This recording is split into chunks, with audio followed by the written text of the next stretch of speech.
Get ready to dance to the beat of Black Girl Boss Magic as we kick off Season 2 of the Brown Girls Collective. We're here to salute and amplify the stories of Black women who are crushing it in the business world.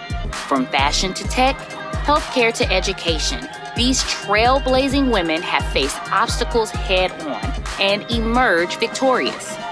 We are diving deep into their journeys, sharing their secrets, and throwing some much-deserved praise their way. So come join the party at the Brown Girls Collective, and let's get this celebration of Black female empowerment started.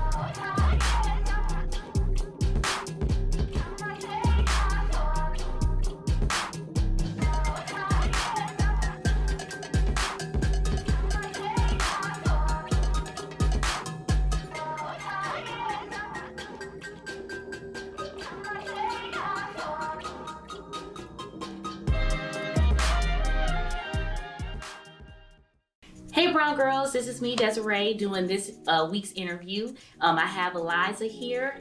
She is coming to talk to us about her business. Again, if you haven't, make sure to tune into our YouTube channel and follow us on BrwnGrlz ENT on Facebook, Instagram, and TikTok. And let's go. My name is Eliza Marie. I am the owner of Millionaire Moms Playground. I am associated with multiple businesses. I don't cut myself short on anything that I can or cannot do.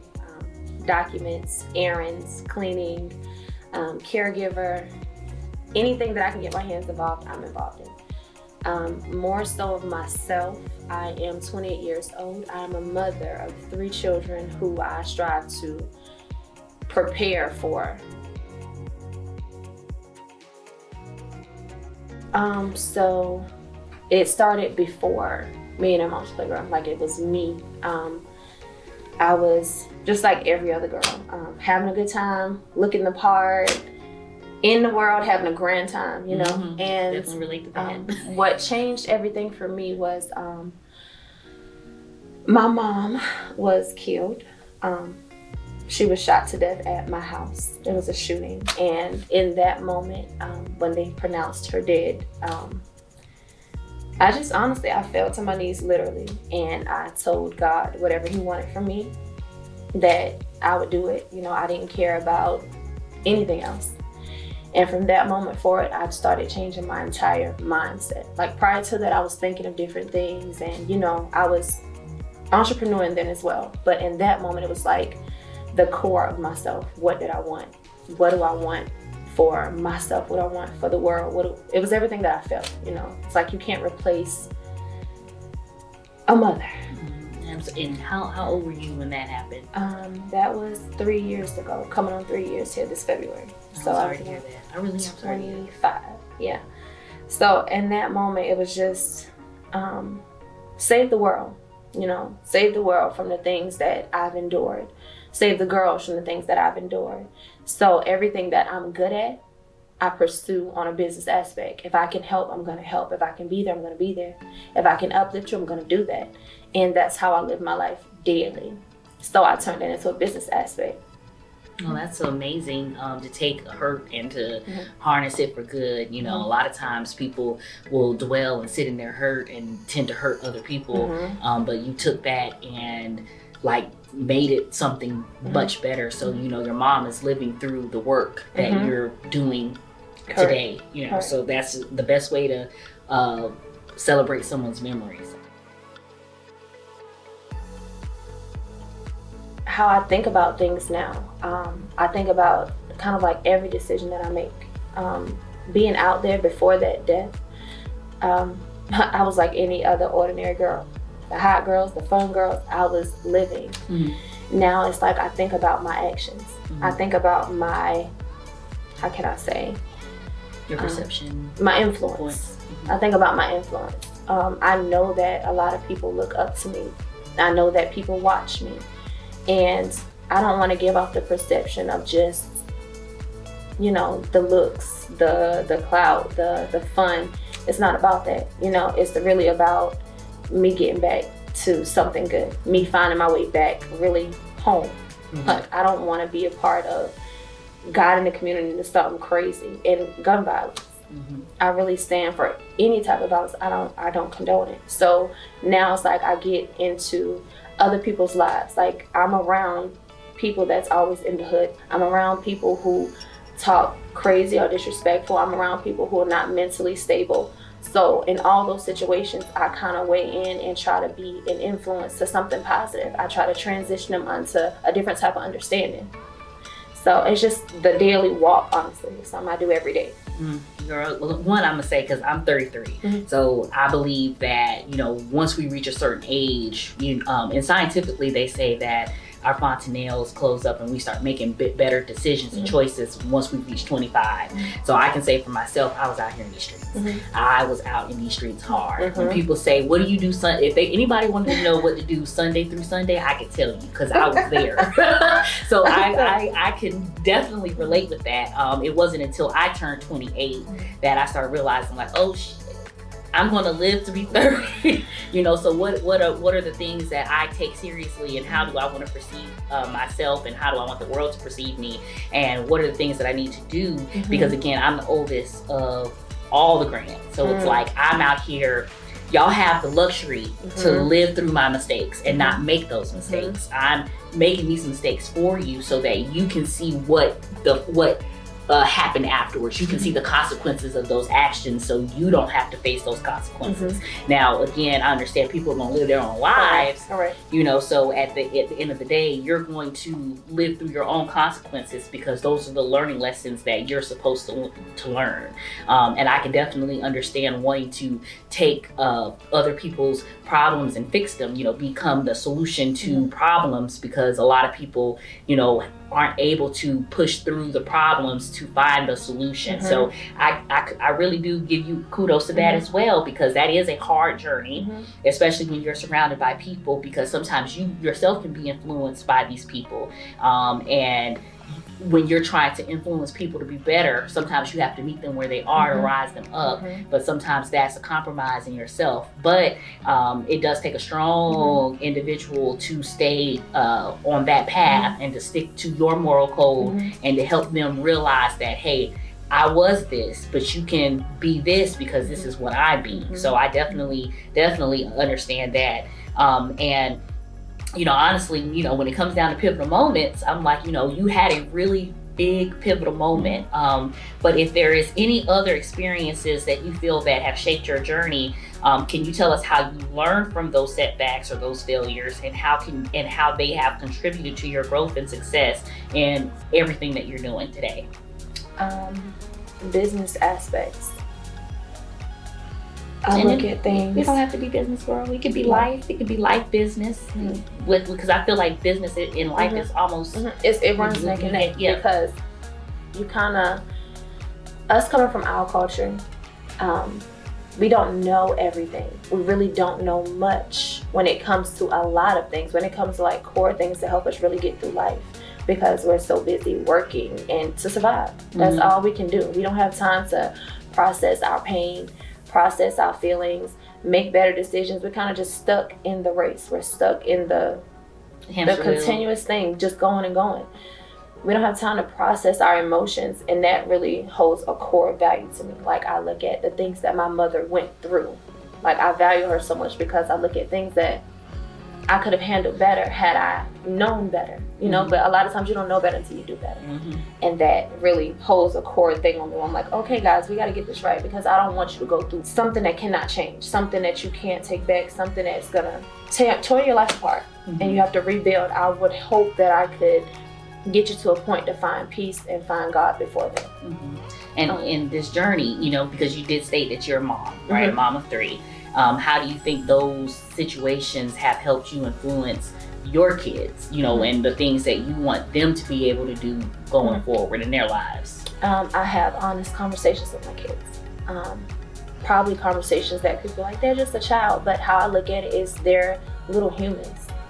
In our culture, our kids aren't allowed to have that luxury to be a kid, honestly. They're already looked at as a statistic. So I kind of have to give them the real. And that changes a whole narrative about life for like me and my children. As far as holidays, I kind of give them the honest concept of where things come from. Okay, this started from this. It's about a tax bracket. They have to meet a quota. Things like that. I honestly tell them the truth because I don't want them to get lost in trying to live up to something that doesn't even matter.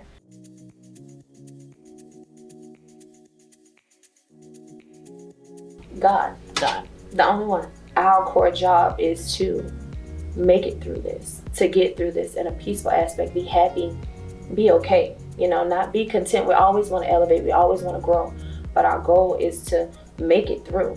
And my only way of making it through all this time, and I've been through a lot of different things since my mom passed, like a lot of different situations. And I'm very proud of myself for choosing peace. Like, how I can let a lot of things get me worked up, how I can let a lot of my situations make me feel lower than low. I find my peace and my joy in God, honestly. A lot of things don't bother me anymore. It just rolls off. Yeah. But see, and my favorite word is impervious, right? I don't know what that means. So impervious, and when you think about it as an umbrella, how the rain rolls off the umbrella, you're covered, right? Mm-hmm. So when you're impervious to the bullshit, Mm-hmm. right? Mm-hmm. It doesn't affect you the way that it used to affect you. And that was like the first words, not one of the first words, but like in school, I just love that word. It was that nostalgia. And I said, you know what, I think these are two words that define me. Mm-hmm. Impervious, because I don't want to allow things to affect me in a way that brings me out of character. Mm-hmm. And nostalgia, because I long for the things that the life, or as a Mm-hmm. child, Yeah. you didn't have all of these stresses Mm-hmm. as an adult. Mm-hmm. Like, no one told you adulting is ghetto. Right? Now, I'm gonna sign me up for this.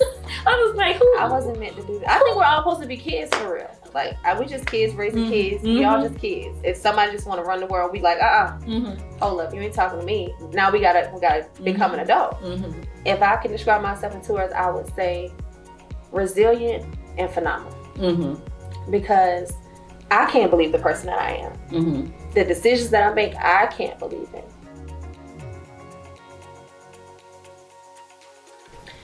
I would advise you all to trust the process.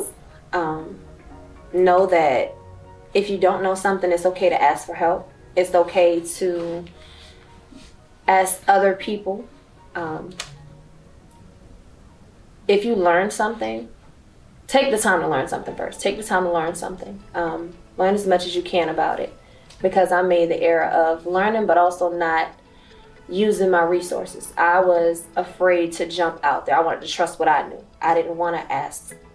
I could have got on Indeed and made a job posting versus trusting what I wanted to do. It's okay to alter your plan. It's okay to stop and start. There's no rush on anything. Be graceful with yourself. Be patient with yourself. It's okay to fall as long as you get back up. And if you want to do any sort of business, know that as long as you're taking a step forward, you're succeeding. The only time you fail is when you give up. Thank you for that. And and again, I know you had said something about resources. Mm-hmm. Rhea. Yeah. So a lot of people think that resources are is a monetary thing, and it's not. It's connections and networking. Yes, it's about if you know someone who can help, or even if you don't know who can help, don't be afraid to talk about what you're doing. Don't be afraid to say you don't know what you're doing. Be vocal. It's a lot of help out there. It's not what you know, it's who you know. That's true. That's very much true. Mm-hmm. And no, and I feel like a lot of people, when it comes to no, they think that no means no. Mm-mm. Right? And no doesn't mean no. It means either not right now or not from this person. Mm-hmm. No doesn't, and no shouldn't stop you. I talk about childhood a lot. I'm like, when you wanted to learn how to walk, you didn't accept no for an answer. Mm-hmm. You kept trying to walk until you was able to run. Okay, Mm-hmm. so no is not a stopping point for you. And so if someone wants to reach you for you to help them with any aspect of business or for the services that you provide, what would be a great way for them to get in contact with you? My flyers are everywhere. literally everywhere. On Facebook, you can find my personal blogging is Eliza Marie. My business page is Millionaire Moms Playground. That's on Facebook, Instagram, and on TikTok, I'm on Eliza Marie _ the beauty, where there's a lot of inspiration there as well. And a lot of humor. You know, I'm real. But yeah, you can find me on Facebook and Instagram, Eliza Marie or Millionaire Moms Playground. And just reach out. Don't be afraid to talk to me. I'm human. I thank you so much for coming on and sharing your story, sharing your inspiration, your telling us more about you as a person, just everything. It was a great conversation. And again, you know, everybody, make sure you follow her. She gave you her social media, and of course, we're going to have, you know, all of that plastered on the video as well. And yeah, I mean, this was. I'm leaving here feeling motivated. I'm fulfilled, you know. And I feel like, I got the message that was meant for me here in this sitting today. So again, make sure you guys are tuned into our YouTube channel, which is BrwnGrlz ENT. We have our interviews that are posted on Tuesdays. We have our book club, which is going to be posted on Wednesdays, but our live book clubs are on Mondays on TikTok at 8 p.m. And again, we have several interviews that have been posted previously. So season 1 is up, so make sure you check it out. This is season 2, so of course make sure you check out season 2 interviews that are up now. And make sure you're following our social media pages, Facebook, Instagram, TikTok, BrwnGrlz ENT. Make sure that you're following us. And if you know anyone that is interested in sharing their story and have a business that they would like to promote with BrwnGrlz, make sure that they reach out and hit us up. We'll be more than welcome to have them here, so they can have their moment and share their life, their experiences, and what they're doing to make our community a better place. So again, this is Desiree. I appreciate you guys for tuning in, and I will see you next time. Next time on the BrwnGrlz Collective, remember to like and subscribe.